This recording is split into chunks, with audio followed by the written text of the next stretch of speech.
అప్పుల బాధలు వెంటాడుతున్నాయా? అయితే 6 జేవిఆర్ వారి జాతిరత్నాలు ధరించండి. హాయ్, వెల్కమ్ టు మన టీవీ. నేను మీ మనోజ్. కూకట్పల్లిలో సంచలనం క్రియేట్ చేసిన సహస్ర హత్య కేసు మిస్టర్ వీడింది. సో 10వ తరగతి బాలుడు 10 ఏళ్ల బాలికని చంపినట్టుగా పోలీసులు గుర్తించారు. సో ఆ అబ్బాయి యొక్క సైకో అవతారాన్ని, ఇంకా అసలు ఆ అబ్బాయి ఎలాంటి రీల్స్ చూసేవాడు, ఎలాంటి క్రైమ్ సీన్స్ చూసేవాడు, ఎలాంటి క్రైమ్ రీకన్స్ట్రక్షన్ సీన్స్ చూసేవాడు అంటూ కూడా పోలీసులు ఇప్పటికీ చెప్పిన పరిస్థితి. సో ఆ అబ్బాయి మొత్తం క్రైమ్ బ్యాక్గ్రౌండ్ లో ఉన్న వ్యక్తి. సో తల్లిదండ్రుల నుంచి ఎటువంటి ఆలనా పాలనా కానీ, లేకపోతే వాళ్ళ ప్యాంపర్ కానీ, వాళ్ళ లవ్ కానీ అతని దొరకని పక్షంలో ఆ అబ్బాయి కంప్లీట్ గా మైండ్ మొత్తం చేంజ్ అయిపోయి ఒక రకంగా స్పైడర్ సినిమాలో ఎస్జే సూర్య క్యారెక్టర్ గా దీన్ని అభివర్ణించుకోవచ్చు.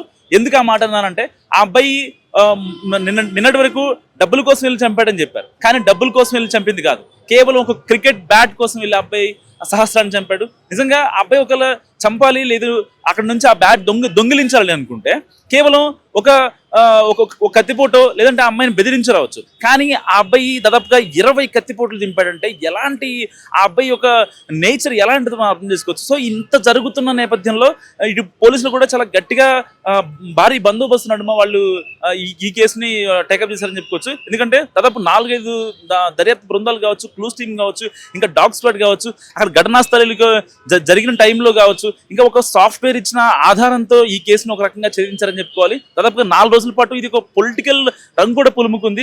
చాలా మంది మాట్లాడిన పరిస్థితి. ఎందుకంటే దీని మీద ఒక రకమైన సీఎం కూడా ఒక రకంగా ఇచ్చారు, అల్టిమేటం ఇచ్చారు. ఎట్టి పరిస్థితుల్లో పాపల సహస్రాన్ని చంపింది ఎవరు, ప్రభుత్వం ఏం చేస్తుంది, యంత్రాంగం ఏం చేస్తుంది అంటూ కూడా పోలీసులు ఏం చేస్తున్నారంటూ కూడా గట్టిగా మాట్లాడుతుంది. సో ఇప్పటికే కూకట్పల్లి పిఎస్కి కే పాల్ కూడా వచ్చారు. ఎట్టి పరిస్థితుల్లో సహస్రకి న్యాయం జరగాలంటూ కూడా ఆయన మాట్లాడుతున్నారు. సో వాస్తవానికి చెప్పుకోవాలంటే ఇటు తల్లిళ్ళు మాట్లాడినా, లేకపోతే సహస్ర వాళ్ళ మమ్మీ డాడీ మాట్లాడినా, ఇప్పటికే రిమాండ్లో ఉన్న సంజయ్ వాళ్ళ రిలేటివ్స్ మాట్లాడినా, సహస్ర ఎక్కడ చనిపోయిందో ఆ అపార్ట్మెంట్ బిల్డింగ్లు మాట్లాడినా, అక్కడ ఉన్న స్థానికులు మాట్లాడినా, ఎవరు మాట్లాడినా ఒకటే.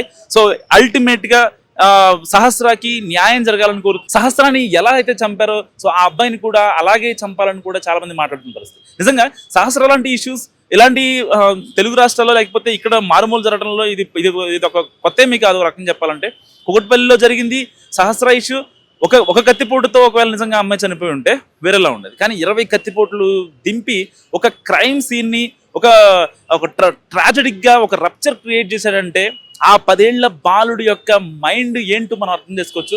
ఎంత దారుణంగా ఆ అబ్బాయి వ్యవహరించడం మనం అర్థం చేసుకోవచ్చు. సో ఇన్ని రప్చర్ క్రియేట్ అవుతున్న నేపథ్యంలో ఒక పక్క సంజయ్ని అరెస్ట్ చేశారు. సో ఆయన రిమాండ్లో ఉంచారు, ఆయన మళ్ళీ బయటికి పంపిస్తారు. సో అతని మీద చాలా మీడియా కథనాలు కానీ, ఆర్టికల్స్ కానీ అతనే దొంగ అని చిత్రీకరించారంటూ కూడా చాలా వాళ్ళు సంజయ్ వాళ్ళ కూతురు కావచ్చు, వాళ్ళ వైఫ్ కావచ్చు, వాళ్ళందరూ మాట్లాడుతున్న పరిస్థితి. ఒక రకంగా పోలీసుల మీద వీళ్ళు నిందలు ఆరోపణలు చేస్తున్నారు. ఎందుకంటే ఒక రకంగా సహస్ర ఎప్పుడైతే అంత ఇదిగా చనిపోయిన తర్వాత, సహస్ర అనే అమ్మాయి ఇక లేదు అని తెలిసిన తర్వాత వాళ్ళ అమ్మ నాన్న సిచ్యువేషన్ ఏంటో వీళ్ళు సంజయ్ వాళ్ళు అర్థం చేసుకోవట్లేదని కూడా చాలా మంది మాట్లాడుతున్నారు.